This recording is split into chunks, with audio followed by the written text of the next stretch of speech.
So, good morning to all of you. Of course, good noon to all of you. It is not actually morning, already it is 12.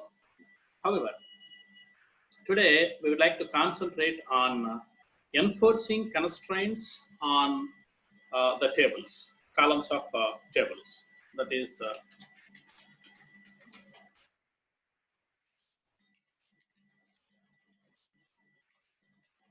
so this is the concept today. As far as SQL is concerned, how many kinds of columns are there? Sorry, constraints are there? Then how could you enforce this? How could you enforce these constraints onto columns? So things will be gets discussed today. Okay, number one, first one is so types of constraints. Constraints are we have three types of constraints are there. And second thing is second point we would like to concentrate will be second point will be this is the first point, and second point will be so this one here. How can you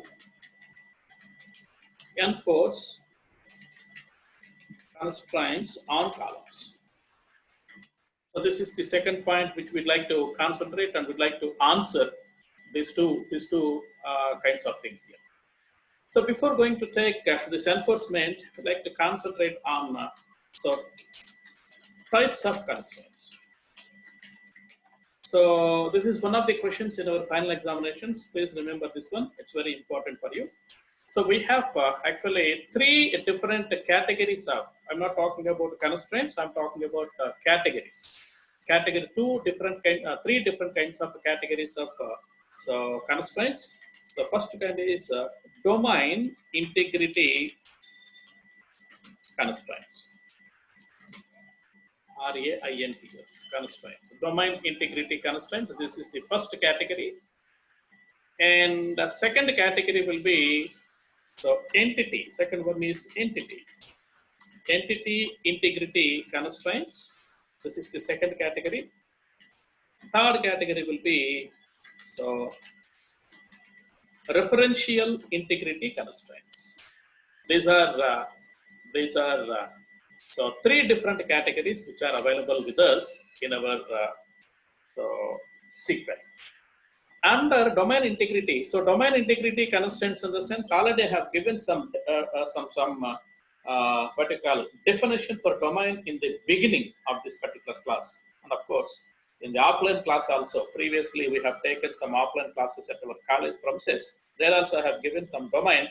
Domain in the sense possibly possible values which are used to enter into that particular column. Possible values. What are the possible values you are supposed to enter?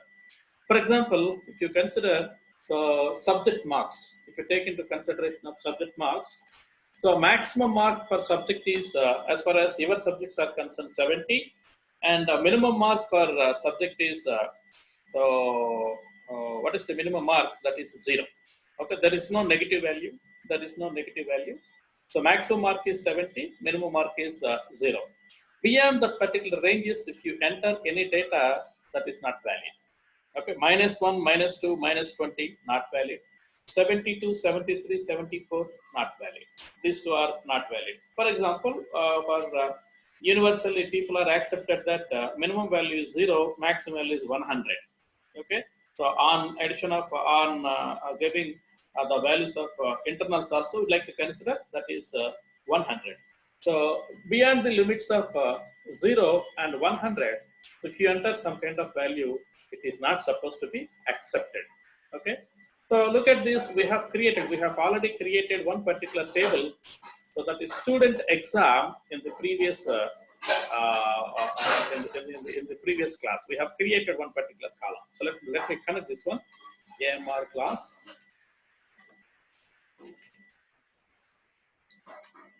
Okay. Yes, it is connected. Yours is connected here. And then select, okay. Set line size, line size 300. So column key name. So format, let me do the format here, A25. Okay. Now select everything from TAB. So you can see there is a particular table which is STUD underscore exam. There is a particular table.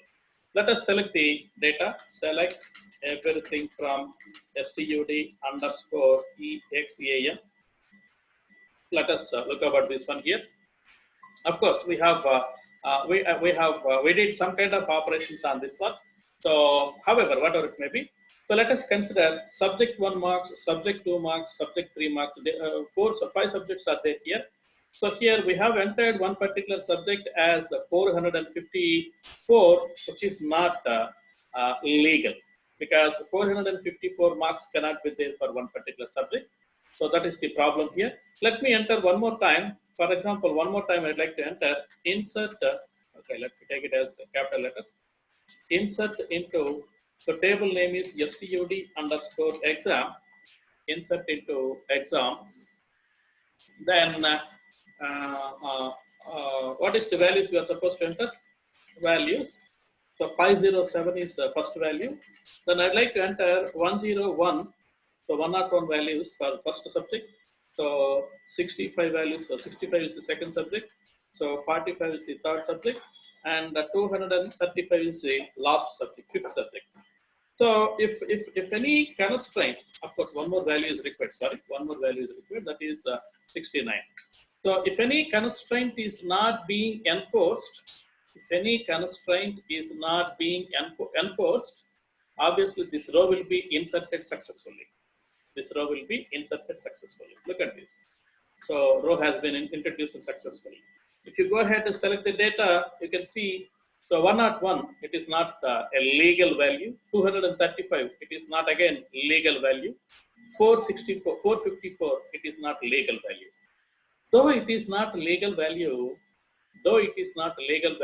not eligible value, even the data has been accepted by this particular table. So there is a problem with this particular table since we don't enforce any kind of a constraint here.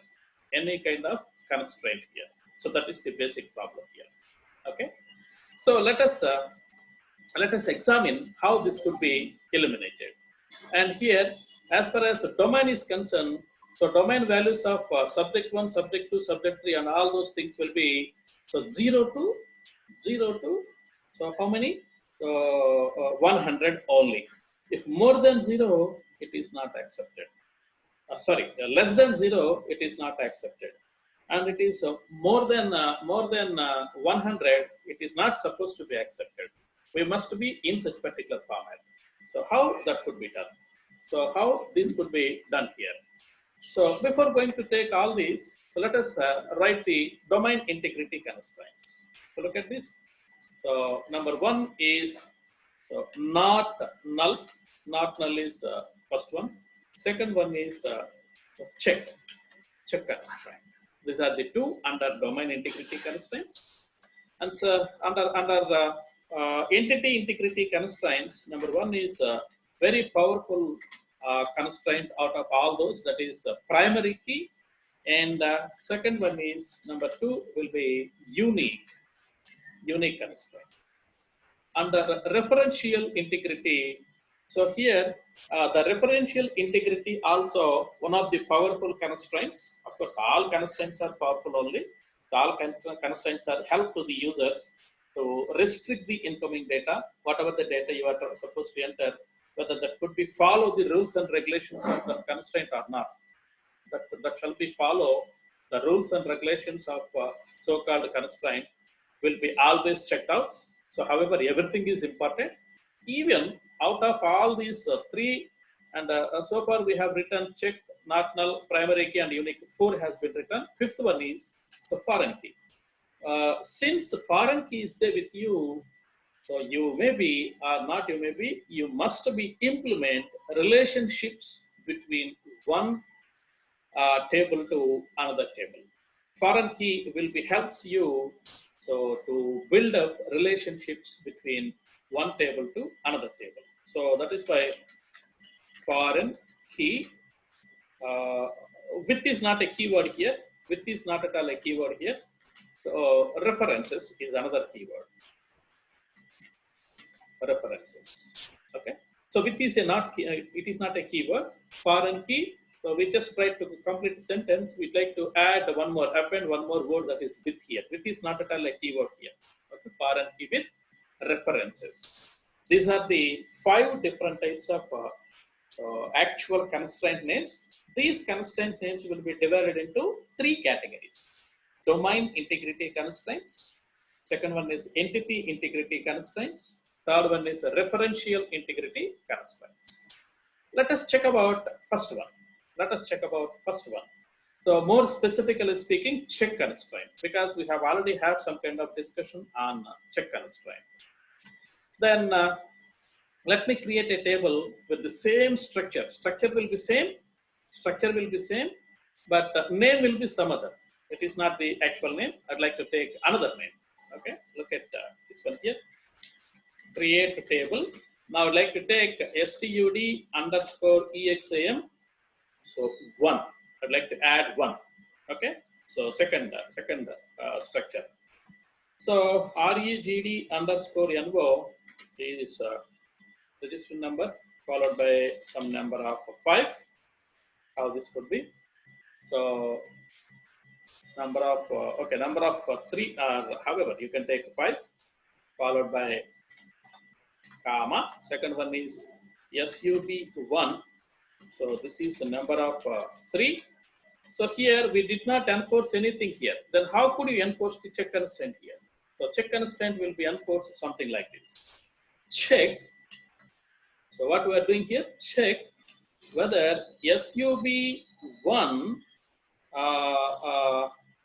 is greater than or equal to 0, and so condition seems like this, and sub1 is less than or equal to 100.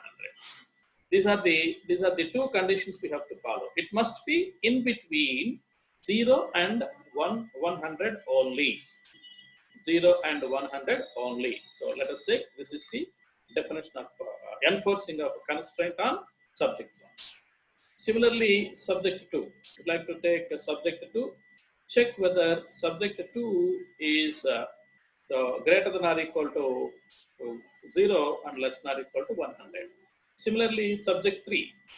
Subject 3 is greater than or equal to same definition, but the name of the field is get changed. Okay. Similarly, subject 4. Subject 4 also the same thing here. Subject 4, and here also subject 4, and here also subject 4. Okay. In this way, I'd like to. Okay. Similarly, subject 5 also.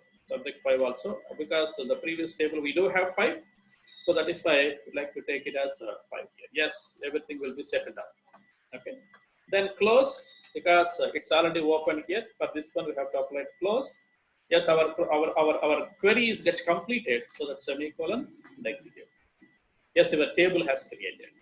Student 1 has created. Let us check it out whether it is created or not. Select everything from tab. Yes, it has been created here. You can see student 1. Now we are trying to introduce some data into student 1 right now.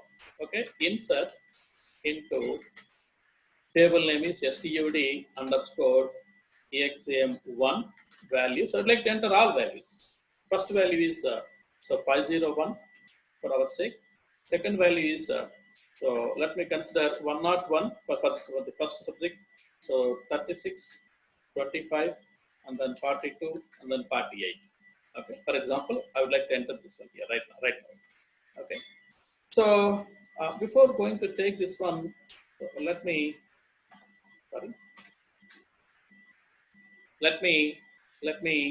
select the data from the particular table. So select everything from stud underscore exam1. Does this one has any data? No data is available. Now, right now, I'd like to enter the same. So you can see what is the error message you could have. Look at this, insert into, we have been trying to insert one particular value, I mean some number of values to the table name that is STUD examination 1, but it is not accepting you. Why it is not accepting you? AMR class is the username. So every constraint have its own logical name. That logical name will be always starts with sys_c. What does it mean? System constraint with a number. Okay, we'd like to see what is this particular number. We'd like to see. So AMR class, some constraint has been violated. Check constraint is violated. So where it is violated in the sense, you have to check it out. What is this particular constraint? Where exactly it could be existing? Okay, where exactly it could be existed, you have to check it out. Okay, so because of not taking proper values or not taking between the range values by one of the check constraints, it is not supposed to be accepted. So that is this one here. Okay, because of that reason, it is not supposed to be taken. For example, we'd like to take some 68, 36, 25, and so on. So you can see everything has been followed the rules, which is greater than or equal to 0 and less than or equal to 100. Yes, 68 is followed, 36 is followed, 25 is followed, 42 is followed, and 48 also be followed. There is no problem at all. Okay, if you are trying to give, so one more value, that is 502, and for subject 5, I'd like to take minus 3 or minus 2, whatever it may be. You can see again, previously it is so C00012902, that is the number of this particular constraint. Right now I have been taken one more constraint here at the 5th subject area. So you could observe this one, number has been changed. Okay. I'd like to show you where exactly these all these constraints will be resided, all these constraints will be stored. I'd like to show you, just wait for a couple of minutes. Okay, you can see, since minus 2 is less than or equal to 0, yes, it is true. True and false will be true actually as far as under condition. Therefore, so the condition is not supposed to be accepted. So therefore, this row will not be accepted. Let us see. So we're trying to insert 2 rows here, whether 2 rows will be taken or not. Select everything from exam 1. Only 1 row has been taken because all values of subjects have been satisfied by the check constraint. So that is why we have, Oracle, SQL is allowed to accept only first row. Second row is not accepted. If you check about this particular data, whatever the minus 2 you have entered, so then you have to enter proper way or proper value, then it is possible. Then it is possible to enter. Look at this. Minus 2. Instead of minus 2, I'd like to take it as 25, for example. Okay, then it could be possible because everything has been, every value, every subject value has been followed the regulation. So therefore, it could be entered. In this way, so this check constraint is going to work out. Check constraint is going to work out in this way. Hope that you do understand what I spoke to you just before. Okay. Then I'd like to show you where exactly these constraints will be stored. All constraints will be stored with as we have been operating TAB and then CAT, catalog CAT, something like that. One more table is available, that is user_constraints. Look at this. Select everything from user_constraints. There is a table which is already pre-prepared, pre-defined table by Oracle Corporation. When user will be created any kind of constraint, immediately that constraint logical name. This is the constraint logical name. Okay, this constraint logical name will be stored into this table. Okay, let us see. Okay, huge amount of data will be there. Don't worry. Oh, huge amount of data will be there.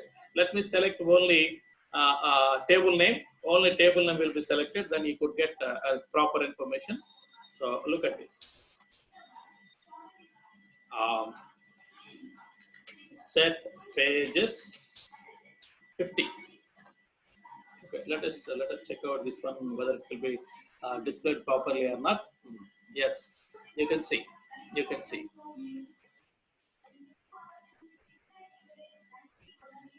can identify exam 1 followed by subject anything you can identify. You can see here. We can take an subject 3, this one. This is subject 2. That is subject 2. Here you can observe this one. Okay. STUD1. The constraint name is this one here. Constraint is check, and the constraint name is this one here. Okay. Let me increase the row size, then you could get complete information. 1000. I'd like to go for 1000. Then it would be displayed complete information. You can see what are the components of owner. Who is the owner, and who is what is the constraint name, actual constraint name, and what is the index name or owner name. That followed by what is the status of that one, deferable or not. So here we are unable to display complete information. So that is why, I mean, it could be displayed, but it is not supposed to be taken per single row. So I'd like to give you this particular table by tomorrow by adjusting all columns into so and so number of characters, because many columns are there here. So you can observe this one here. AMR class is the owner. So constraint name is, constraint logical name is SYS underscore so C902.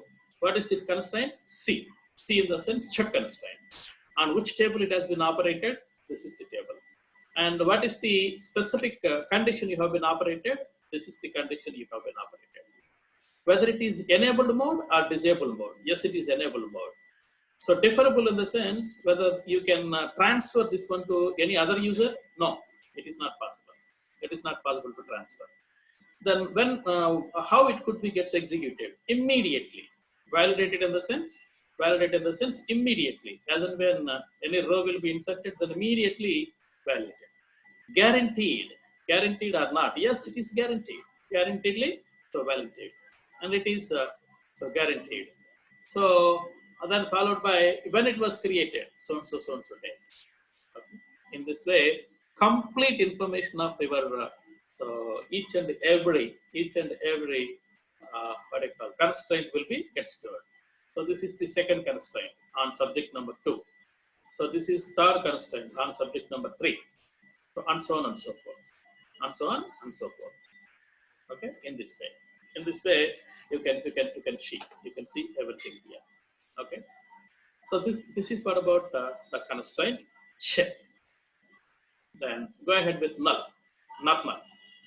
So when any column which is trying to store null value, so sometimes that is not required.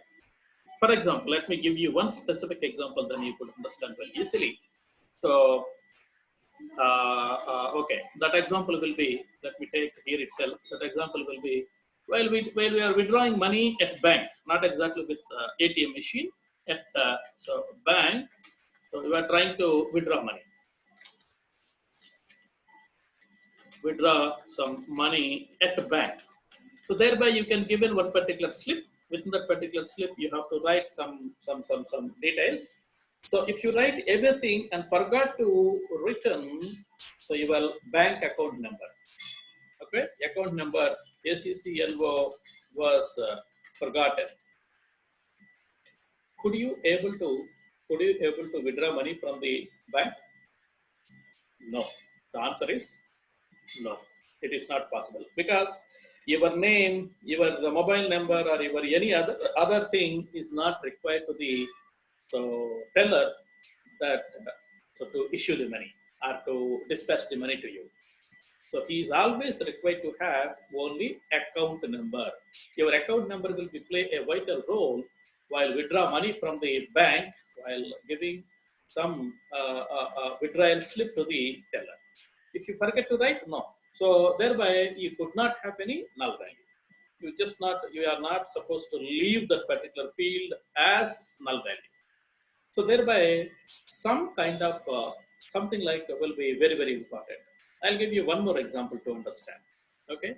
So JNUK has announces your result. For example, your result. Okay, thereby So result displaying, what I call it, result of displaying page will be displayed. Thereby it may be asked you one question. That question is enter our registered number. Enter our, so enter your REGD underscore NO. So there might be having some blank space will be here. Thereby you are expected to enter your registered number. Without enter registered number, could you get the output or could you get the result of your result of you for that particular semester? The answer is not. So sometimes one particular column value will be play a vital role, a very important role. Thereby, you will never ever store null value. You never ever store null value. Okay. So also, I'd like to give you one more example here. So one more example. Let me say select everything from so stud underscore exam one. Let us consider this one. So here, if I would introduce the value something like this, if I introduce the value something like this, so the values will be, I don't want to introduce the value for registered number. Then subject one is there with me, subject one value is there, SUB2 value is there, SUB3 value is there, SUB4 also be there with me, SUB5 also be there with me. For these values, I'd like to enter the values, and there is no information regarding to which student these values could be. For example, 36, then 89, 78, 25, and 45. Five elements are there here. Okay, you can see, yes, row has created. Then I'd like to go and select this one here. Look at this. Look at this. For 501, these are the marks for different subjects. For 502, yes, these are the marks for different subjects. So there is no registered number here, but marks are taken. So whose marks these belongs to? To whom 36, 89, 78, 25, and 45 has got for different subjects? For whom? So therefore, this registered number is very, very important. So if you leave this particular register number as a blank or null, obviously, so that entire row will be meaningless. Okay, that entire row cannot be considered and meaningless. So therefore, such kind of importance will be there. Some kind of columns. So therefore, we have to enforce. So when null is trying to store, don't do that. Something like that will be displayed. So therefore, I'd like to add a new constraint to this one, a new constraint to this particular exam one, how it could be added. Let us check that. Already table is existed with me. So therefore, alter table name is stud underscore exam1. That is my table name. What we are trying to do, add constraint, constraint, add constraint. Now you have to specify your logical name. Your logical name is, so what is our table name? Student exam, okay, underscore chk, check constraint underscore regd underscore no. This is my constraint name. I'd like to put very big one. Student name, student exam, okay, student exam 1. Sorry. Oh, I'm sorry, everything is deleted. Okay.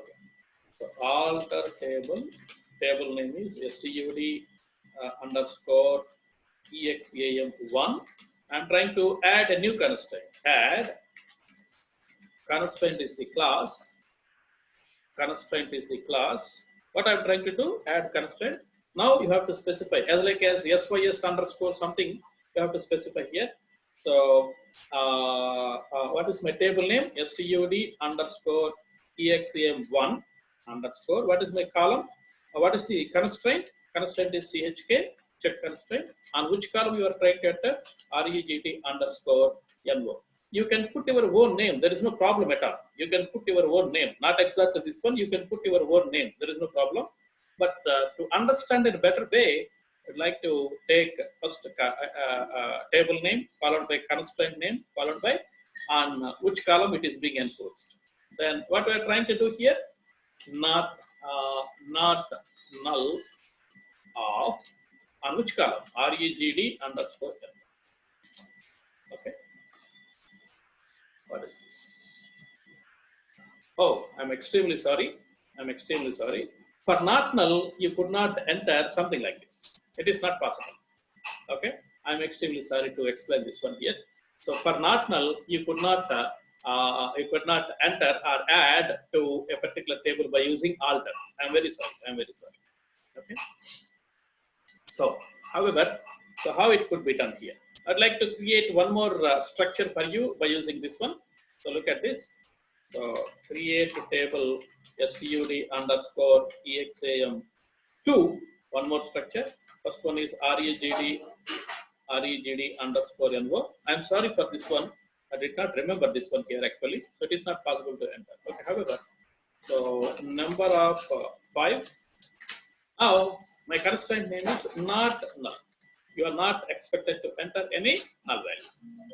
Then sub1, so number of, what is that, 3, and of course, check whether, so sub1 is greater than or equal to 0, and sub1 is less than or equal to 100. Okay, first constraint. I'd like to take only two subjects. Don't go for further because the time is not permit me to explain more and more creations here. Okay. So yes, we have taken. Table has created. Now insert into table name is stud underscore, so exam2. So out of these, I'd like to enter only 2 subject marks. sub1, first the subject mark, and sub2. Only these 2 subject marks you have to enter values. Now, what is the specification we'd like to take? Some about 50, some 67. These are the marks. You can see. You can see. You cannot insert null values into the username. Owner is AMR class. The table name is examination2. So which column it is? That is the register number. On a register number, you have defined not null here. Since it is not null, you are strictly prohibited to enter null value. Okay, already we have seen if you select only certain number of columns, the remaining all other columns will be placed null. Already we have seen in the previous session, previous class. The same thing I am trying to explain here. Now, I'd like to go ahead and execute, accept all columns values. Okay, let me take all columns values. This is for 501, comma. So you have entered some value here. Yes, value is there. Instead of null, you have to enter 501. Yes, then the condition is gets fulfilled. So immediately the data will be entered into this one. You can see select everything from stud underscore exam2. One data has been placed. In this way, if any column, which we have to think that the column is very important, then on that particular column, you are not supposed to enter any null values. Null values are strictly prohibited. Therefore, if you have such kind of a scenario while creating any kind of tables, then you will be create your tables on enforcing not null here. On enforcing not null here. So I'm sorry for this particular thing. I did not remember this one actually. So sorry for this one because not null cannot be specified or cannot be enforced using alter table. I'm very sorry. Remaining all other can be enforced by using alter table. So next classes we will see everything here. So in this way you can enforce, and these are the 2 different types of particular. So domain integrity constraints. These domain integrity constraints are very important. So always these could be always focused on what kind of values you are trying to enter into the particular column. These are concentrated on only column, but not the entire row, Okay, so therefore these 2 are very important, and it's very important to understand these 2 very clearly. Tomorrow we shall continue with entity integrity and referential integrity. Integrity constraints will be gets completed by tomorrow. And one more announcement to you people, that why you people are not joining